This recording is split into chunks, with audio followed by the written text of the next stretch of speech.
Hi, I'm Aidan Rodley and this is Mainland Matters. Great to have your company this week as we get further into this Canterbury, Riccarton at least, Autumn Carnival, where the racing has been terrific. Last week's racing, first class, and we'll review that meeting around some of those key races and also look ahead to this weekend's meeting, which looks a cracker too, with the Group 3 Coca-Cola Canterbury Gold Cup, weight for age, 2,000 metres, really good field there. We'll talk more about the runners and that this weekend very shortly, and also the listed New Zealand Bloodstock War Step Stakes, with a lot of those fillies, 9 out of the first 10 backing up from last weekend's New Zealand Bloodstock Air Freight Stakes, taken out so well too by Miss Layla. And we'll review that race, look at that field, and of course a couple of newcomers with decent chances in that race as well. But first of all, let's get you back to last weekend's racing, and first race we want to have a look at here is the Avon City Forward Easter Cup at stakes level as well. We'll pick them up here on the bend. And you can see out in front at this point, Tyler Rate, who's going really nicely. Out centre track, 4 wide, coming into it is Times Ticking. Hits the line really strongly. And behind them, a couple of really nice runs. You can see coming through the middle of the air, that is Our Echo. Burnview, who's back and wide at the moment, really gets home strongly. Runs the quickest last, 800, 600, 400 and 200 of the race. But in a really tight finish, Times Ticking in the hands of Jacob Lowry gets the nod. We've heard this week as well that Jacob will be doing what he did last year as well, heading over to that Victorian stable of Kieran Maher and David Eustace to do some riding there, and hopefully some race day riding as well. He had a few rides there last time around, but maybe a little bit more. And off the back of a really good stakes win last time out, last week on Times Ticking, looks to be a decent chance. Great run too from Tyler Rate. Our Echo very good, and as we said, Burnview with some really good closing sectionals. And behind them, Lightning Jack will also back up into the Canterbury Gold Cup. Perfect scenario, much the same. So really good lead-in race to that Canterbury Gold Cup, but a good performance as well from our winner Times Ticking. And congratulations to Elwyn McGregor there with success in the Easter Cup. Next race we want to have a look at here is the Air Freight Stakes, and we'll go back and take in the footage. I just haven't got it on my screen, but you'll have it on yours as we see Miss Layla leading up here in the hands of Shankamuni, and he did it really nicely and just produced a really good kick after doing the early work in the race.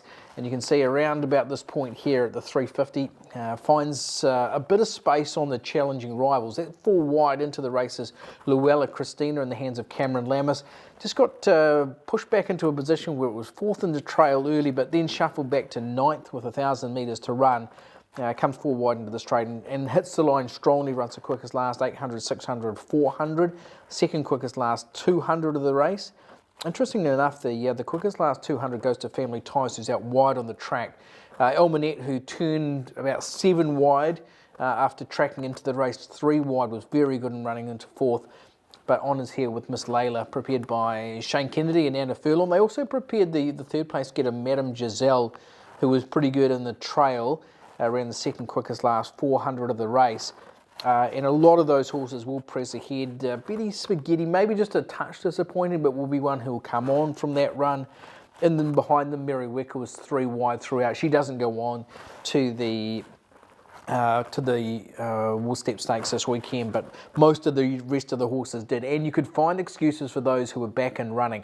That race, like so many in the day, did favour those on speed. And the inside certainly having a little bit of an advantage last week at Riccarton too. So we'll look at that War Step Stakes shortly, but that's the key lead up, the New Zealand Bloodstock Air Freight Stakes. And yeah, congratulations to connections of Miss Layla. Spoke to Matthew Cross about the meeting just gone. He said she's not very big, Miss Layla, so just interesting to see her scope. And obviously the War Step Stakes is coming up pretty early in her career, but great to see her getting that stakes success. Have a look here at the Founders Cup, this one taken out by Capo dell'Impera. You can see getting a long way back as we pick them up, and we'll just push forward into my video, so hopefully you can get this as they come into the straight. So she comes 5 wide into the straight, Elizabeth Rose, but it wasn't easy to come from as far back as she did. Capo dell'Impera goes up, hits the front halfway down the straight, 3 wide. You can see Dunhill, who was 1 off the fence after a mid-race move, keeps kicking into 4th. just pipped in that position by Miss Tavi, and Elizabeth Rose hits the line really strongly out wide. I'm not so sure she would have picked up Capo dell'Impero even with a handier sit, so the race shape really didn't suit her, but it did suit Capo dell'Impero. Once again, we saw it from Riverton last week. Corey Campbell just in the right position to pounce. He's riding really nicely at the moment too, and Capo dell'Impero off the back of that Founders Cup win will now step up to take his place in the Canterbury Gold Cup this weekend. Really nice performance, close in the quicker, 6-4 and 2, as we said, out of that race. And yeah, it will be a worthy contender in that Canterbury Gold Cup, although undoubtedly it will be a step up at the same time. Take you back to the open sprint earlier in the day, and this one a race dominated by Christian Madu and Divine Dive. Christian were able to get to the front without doing a huge amount of work, and then just took advantage of having no real pressure on. Conor O'Kieran does fight on for second. That horse was just left flat-footed when Divine Dive quickened. And obviously Divine Dive, lovely ride from Christian Madu to win the race. But it was a very good performance by one who does have that tactical speed and may be able to go on with it. Conor O'Kieran did get up and going again under Courtney Barnes to hold second.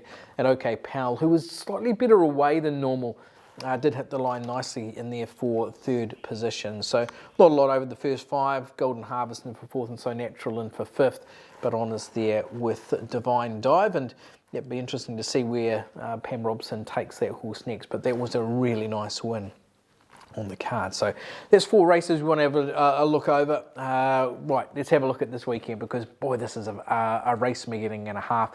Unfortunately, already here as we record Mainland Matters on a Wednesday morning, it's a heavy 9-track condition with further rain in the forecast for later in the week. So let's hope that we do get the right conditions, because boy, that Canterbury Gold Cup has come up really strongly. So let's take you through a couple of those key features out of this race. Capo dell'Impero, as we saw, backs up.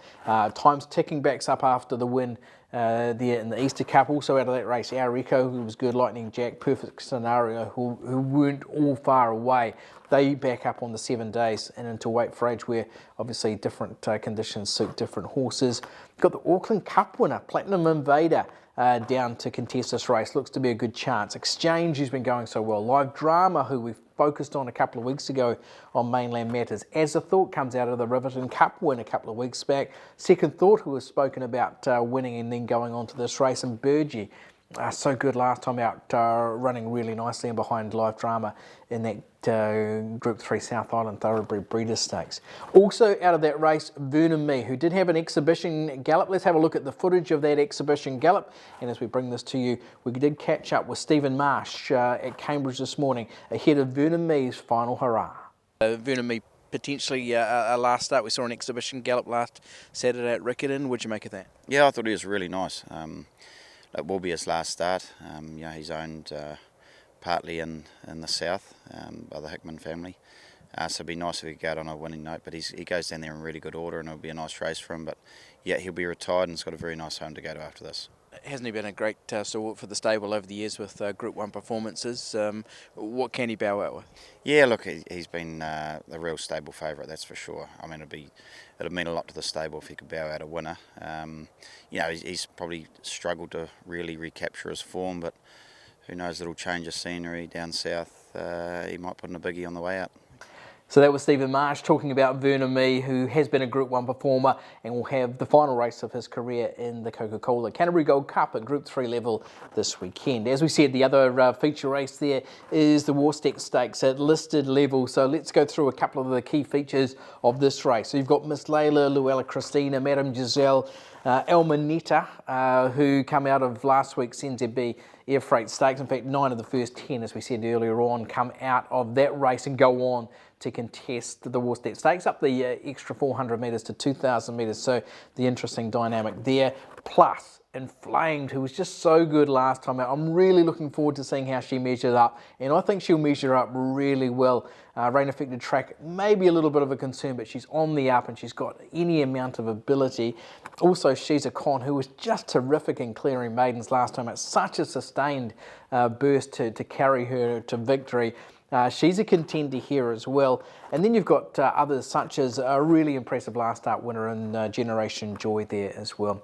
Terrific undercard on the program too, terrific open sprint, really good 2-year-old race as we get ready for the stakes race coming up, the Champagne Stakes in the south at the beginning of next month as well. We'll have all that action for you on Trackside on Saturday. Matthew Cross will bring us all his thoughts as well in the build up into those races. Look forward to you joining us for that coverage on Trackside, and we'll also wrap it up next week on Mainland Matters. Turn up the music.